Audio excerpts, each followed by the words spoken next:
Welcome to Telangana వెలుగు. నేను మీ రాజు. June 2 Telangana రాష్ట్ర అవతరణ దినోత్సవం సందర్భంగా మహిళలకు మరో గుడ్ న్యూస్ చెప్పనున్నారు.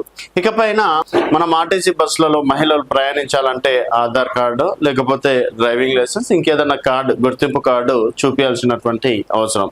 సో ఒక్కొక్కసారి ఆధార్ కార్డు మర్చిపోయినా లేకపోతే దాన్ని అప్డేట్ చేయకపోయినా డెఫినెట్ గా మహాలక్ష్మి పథకాన్ని కొంతమంది అర్హులు అయ్యేవారు కాదు, టికెట్ తీసుకొని ప్రయాణించేవారు. సో ఇప్పుడు అలా కాకుండా అన్నిటికీ ఒకటే విధంగా స్మార్ట్ కార్డులని, అంటే ఎక్కడైనా సరే ప్రయాణించేటట్లుగా ఆధార్ కార్డులు కావచ్చు ఇతర కార్డులు అవసరం లేకుండా స్మార్ట్ కార్డులు ఇవ్వాలని చెప్పేసి కూడా ప్రభుత్వం భావిస్తున్నట్లు కూడా తెలుస్తుంది. సో ఈ ప్రక్రియకి జూన్ 2 నుంచే అమలు చేయాలని చెప్పేసి కూడా భావిస్తున్నట్లు కూడా తెలుస్తుంది. సో ఒకేసారి రాష్ట్రం అంతటా కాకుండా ఒక్కొక్క జిల్లాలో ఒక్కొక్కసారి ఈ ప్రయోగం చేయనుంది.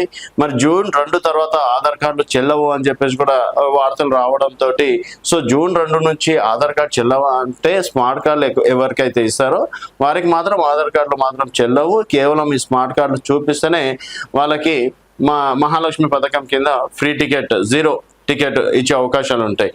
లేదు పథకం ఎక్కడెక్కడైతే రాలేదో ఇంకా స్మార్ట్ కార్డులు రాని వారికి వచ్చే వరకు కూడా ఆధార్ కార్డు కావచ్చు తర్వాత గుర్తింపు కార్డు తోటి ప్రయాణించవచ్చు అని చెప్పేసి కూడా ఒక క్లారిటీ ఇవ్వడం అనేది జరిగింది. సో ఓవరాల్ గా ఇకపైన ఆధార్ కార్డులు మాత్రం ఆర్టీసీ బస్సులో లేకుండా స్మార్ట్ కార్డులతోటే ప్రయాణించవచ్చు అని చెప్పేసి కూడా ఇది ఒక శుభవార్త చెప్పింది. దీంతో పాటు మహిళలకి పింఛన్ల విషయంలో కావచ్చు తర్వాత అంగన్వాడీ పోస్టుల విషయంలో కావచ్చు తర్వాత మహిళలను కోటీశ్వరాలు చేయడం ఉద్దేశంతో 0 బ్యాలెన్స్ తోటి అంటే 0 ఇంట్రెస్ట్ తోటి దాదాపుగా 10 లక్షల నుంచి 20 లక్షలు పెంచే అవకాశాలు ఉన్నట్టు కూడా తెలుస్తుంది. సో మహిళలకు మాత్రం రేవంత్ రెడ్డి ప్రభుత్వంలో పెద్దపీట వేయాలని చెప్పేసి కూడా భావిస్తున్నారు. మరి మహిళలను కోటి మంది మహిళలను కోటీశ్వరాలు చేయడం ప్రభుత్వం ఎంతవరకు సక్సెస్ అవుతుందని చెప్పేసి భావిస్తున్నారు అనేది మీ అభిప్రాయాల కింద కామెంట్ రూపంలో తెలియజేయండి. చూస్తూనే ఉండండి తెలంగాణ వెలుగు.